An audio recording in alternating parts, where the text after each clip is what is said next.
Salutations, ladies and gentlemen, the Knife Raven here, back again with another video and another year. And I'm going to be starting this year off with what is perhaps one of my absolute favorite new knives. And this was a Grail acquisition that I received on Christmas. And as many of you have probably seen, I am a big fan of Ettrick knives. Now, Ettrick knives are, of course, characterized by their very long, slender, swayback handle and short, somewhat stubby Wharncliffe blade. And they're a typical Sheffield pattern that is fairly traditional, and the exact date of production originally for this is a little bit of a controversial, or at very least debated subject. But most have agreed that it is a knife that originated in the mid-1800s. Now, this is an Ettrick knife by Arthur Wright & Son, and this is their cheapest model in rosewood. And I bring this one forth. It is arguably my least impressive Ettrick. And even then, this is still a very, very fine knife.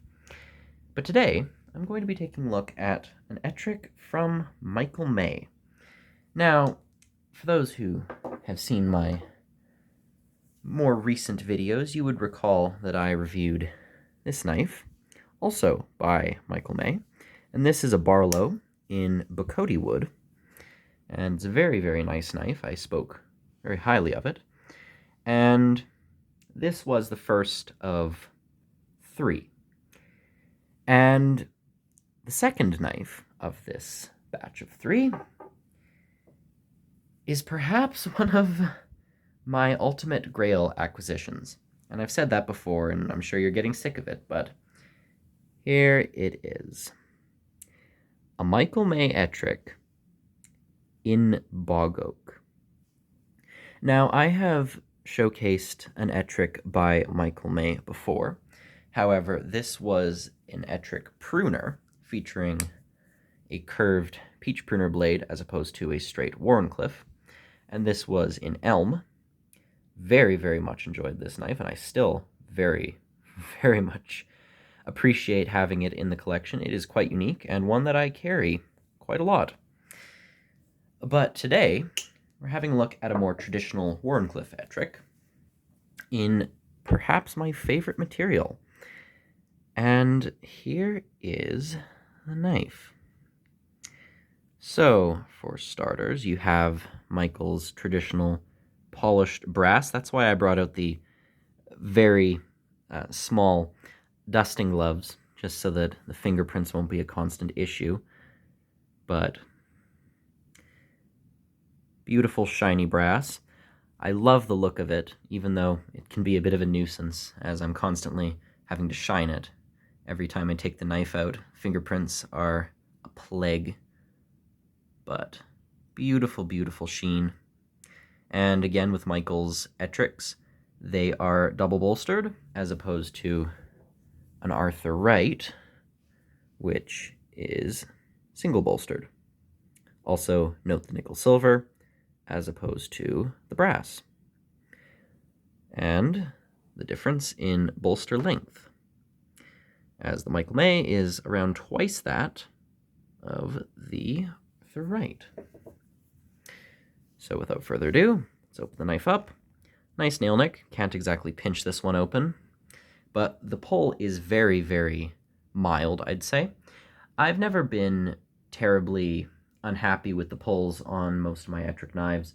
Some of them can be a bit uncomfortable, as they get quite stiff, but I'd never say that they are true nail breakers. However, this is a much lighter and more gentle pull. I'd give it about a 5. But there you are.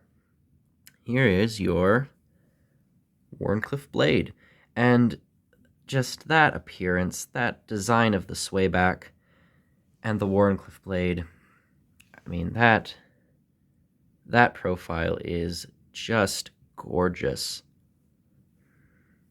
But again, I am partial to Ettrick knives. I really, really enjoy them. They're perhaps my favorite traditional pattern, but here we are. The blade is satin finished, made of C70 carbon steel, which again is a budget-esque carbon steel used on many traditional knives out of Sheffield. It's equivalent probably to a C75, which is, I believe, the German take on the same kind of steel. And for a traditional knife, this will absolutely be enough for you. You're not going to be probably putting this through incredible use that would require a super steel. I know some people are particular and picky about these things, and they do want a super steel, but for traditional knives, I don't really mind. But C70 carbon, beautifully ground out nail nick there. Typical with Michael's knives, it's a bit peculiar, but you've got the half swedge, and I really like the look of swedged Wharncliffes. They just help to really embellish the curves that these blades already have. I just wish that it was mirrored, as the other side's a little bit plain in comparison.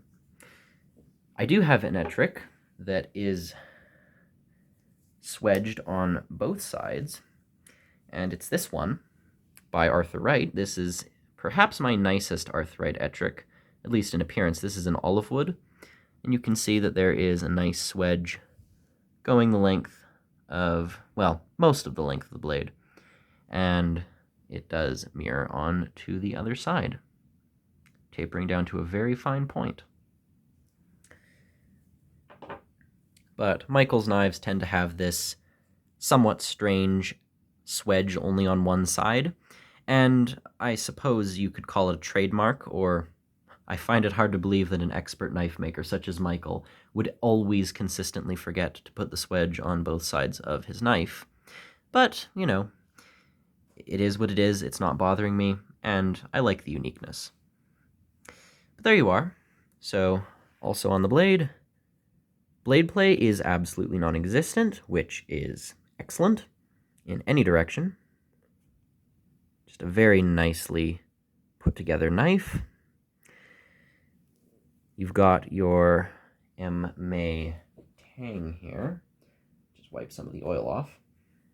It says M. May, Sheffield, England. The England is a little hard to read, but you can make out most of it fairly well. Of course, you have a bit of an extended kick for the tang, and I have noticed that Ettricks tend to be blade wrap free for the most part, but it is always worth noting not to snap them shut, or preferably just to walk them closed, because you may have blade wrap depending on the piece. I believe there is a very, very slight bit of it somewhere on the edge, although I don't know how well the camera is going to pick that up. I believe it's right around here.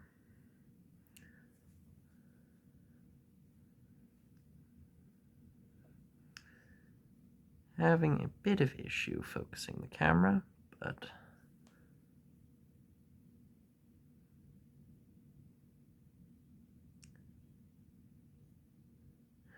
I believe it's right there. It's very, very small, but I think there's just a tiny little divot there. Not enough that I would actually complain about it, and you could take this to a fairly basic sharpening stone or even a steel, and you could probably smooth that out in seconds, if not minutes. But again, very nice work on the edge, very sharp out of the box, which is typical with Michael's knives. However, there is one nitpick. Now, I will say, I have found a total of 2 complaints with this knife, one of which is a personal nitpick that isn't probably going to be worth mentioning, but I'm going to mention anyway, as this is my review, so I'm going to give my thoughts, no matter how unnecessary they may be. And one flaw. So starting with the nitpick, I don't know how well the camera can pick this up, but the tip on this knife is not as pointy as I would like. Now I think, actually it is picking that up fairly well. you can see that it's not blunt by any means, and you could still probably do some piercing with it, but it isn't as, well, it isn't as pointy as a lot of the other Wharncliffes I have. And to me, one of the characteristics of a Wharncliffe is that it has a very pronounced point. It's not like a sheepfoot. It should have a very noticeable tip. But unfortunately, this particular Wharncliffe doesn't seem to have the very sharpest of tips, and unfortunately the camera is not cooperating again.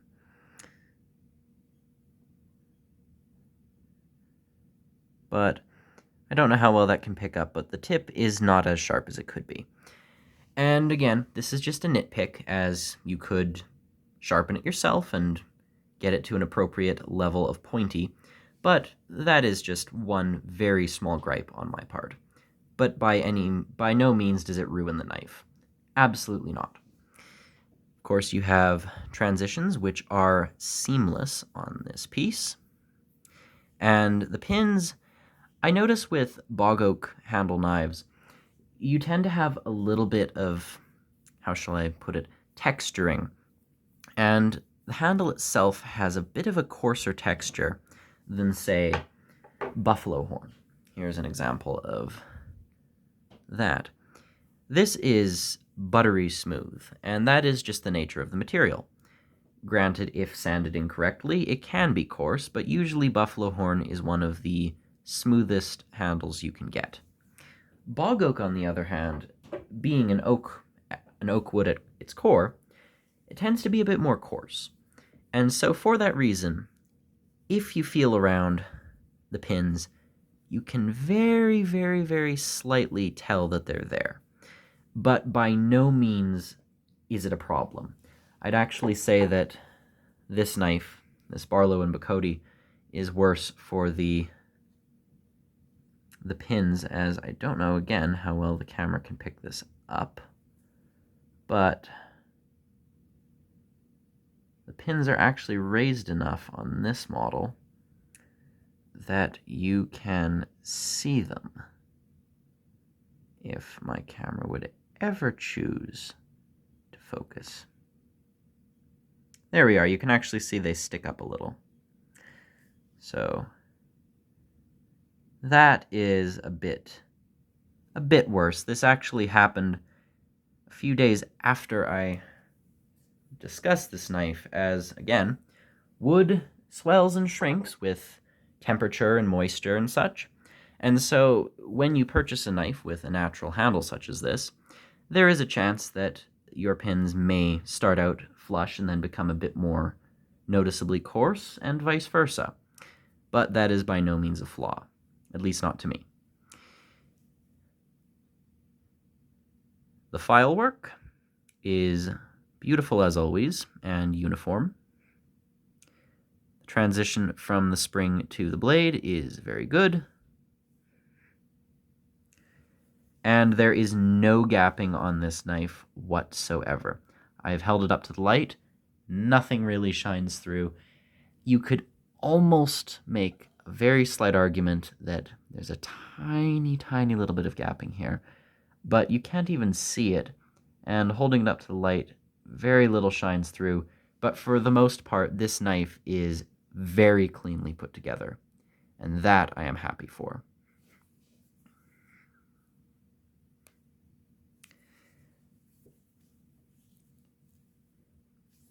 So, there you are. Just walk that shut.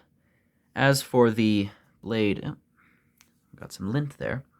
As for the blade centering, it's a little off, but not enough that it's rubbing, and so while I could nitpick that as well, I don't really mind. But the same thing actually occurred on my other Michael May Ettrick in the same direction. But again, not rubbing, so I'm not going to be too critical. Also, note that with a lot of Michael's knives, including the Ettricks, the handle swells a little in the center, and I will say this makes it a lot nicer in the hand. I still very much like the smoothness of the Arthur Wright, but they feel less authoritative in the hand, whereas these, you can really get a good grip on them. And speaking of which, this is a large handle, full 4-finger grip, and of course, as is typical with Ettricks, they are very comfortable in the reverse hand grip for wood carving and such similar tasks. Of course, you have good precision for scoring and draw cuts, as is typical with Wharncliffes, but particularly with one so small and precise as this. And again, just the profile of this knife alone, it's beautiful. The color combinations with the Bog Oak and the brass, it's delightful.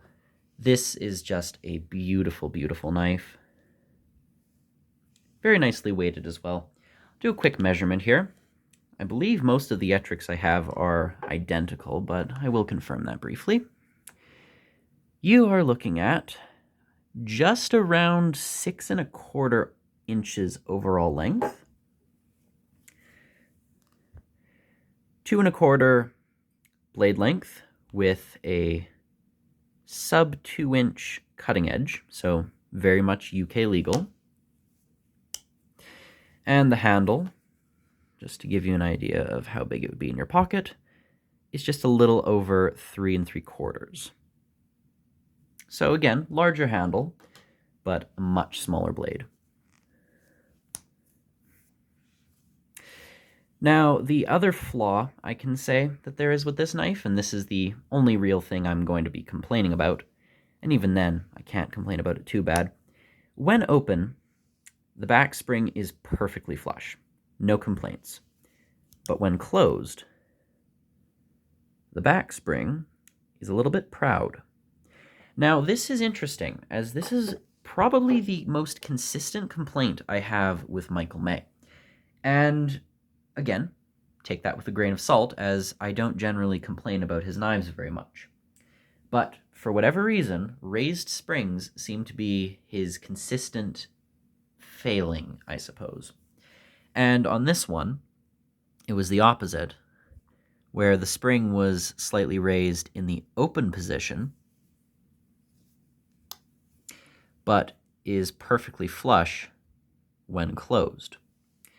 Whereas this knife is proud when closed, but perfectly smooth when open. And I suppose if I had to choose one of the two, of course I'd rather that it was smooth in both positions. Having it smooth when open is better because that's when you want the most comfort, especially if you're putting your fingers up here right at the join between the spring and the blade. You wouldn't want to have that little bit of metal poking your finger. So I will say if I had to pick, having it proud in the closed position is a bit more optimal, but naturally I prefer if it was smooth in both. But that's the only real flaw I can find with this knife, or the only flaw really worth being slightly upset over. The rest of this, and I know you could call me a fanboy or biased, and yes, I'm probably both of those things, but I think this is a perfect knife for me. Maybe not for others. If you want true perfection, well, you might have to look elsewhere, because I have never once had a perfect knife from Michael May that fits the literal definition of perfection. As perfection is without flaw, without issue. And even on the slightest level, Michael's knives have had flaws. Some are a bit more noticeable than others, but never have I had a perfect knife from him.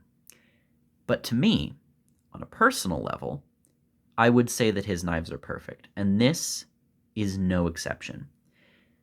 And when I say this is one of my absolute grail knives, I am not joking. This is something that I have wanted for a very long time, and I am so happy to have gotten this. And again, these are custom knives. These were ordered off of I believe the custom builder off of his website. And I am very grateful to my family for getting me this knife, as this was this was an outstanding gift. And this knife is just, it's gorgeous. I'll do a quick comparison with all my other Ettricks. I'll bring out the whole collection. Here it is next to, of course, the Peach-pruner in elm, my other Michael May Ettrick. Bring out the Arthur Wrights. I actually have two Arthur Wright Ettricks in Bog Oak, but neither of them can compete with this. They also have considerably tighter springs. Bring up the Ebony, my first Ettrick model. The Buffalo, probably my most slapdash Ettrick. Rosewood, probably the best value. And lastly, Olive Wood, the limited edition. So, try to get a good view from above and see how that goes. These are all carbon blades. I believe they're all C70. Again, you've got the beautiful grain of the olive, the simplicity of rosewood, the sleekness of buffalo, well, the sentimental value of ebony, as it was my first Ettrick knife. You've got the nice grain of bog oak, the vintage look of the elm, and of course, the Grail of Grails, Michael May's in Bog Oak. But there you are. That is my full Ettrick collection. Hopefully it will expand in the future, as at this point I'm very open about the fact that this is an addiction. But yes, I am beyond happy to have this knife. It was one that I had wanted for a while, and now finally being able to have it, I can see past the flaws. Some might call me ignorant, blind, maybe, perhaps. But this is just a beautiful knife. And it just the coloration, the shape, the appearance, the feel in the hand, this is just a sexy knife. I love it. And yes, I've rambled on for long enough, and I will leave you now, but I figured this was a good way to start the new year, as this is perhaps one of my, if not my biggest Grail knife that I can pretty much recall in in my entire time of collecting knives. I'd say the Spy Opera came a little close, and perhaps some other Michael Mays, such as the Swayback in Bog Oak, but this is probably the king amongst them. So yes, I could nitpick all day and say, oh, the spring's raised, the blade wasn't pointy enough, the blade's slightly offset in the handle. I don't care. There's nothing wrong with it in the sense of the usability. The edge isn't warped. It's perfectly straight down the center when opened. Excellent work knife, excellent carry, excellent gentleman's piece. And it's a collector's item. 5,000-year-old bog oak wood. Conversation starter in and of itself. So there you are. There is the Michael May Ettrick in Bog Oak, and this is the Knife Raven happily signing off. Goodbye.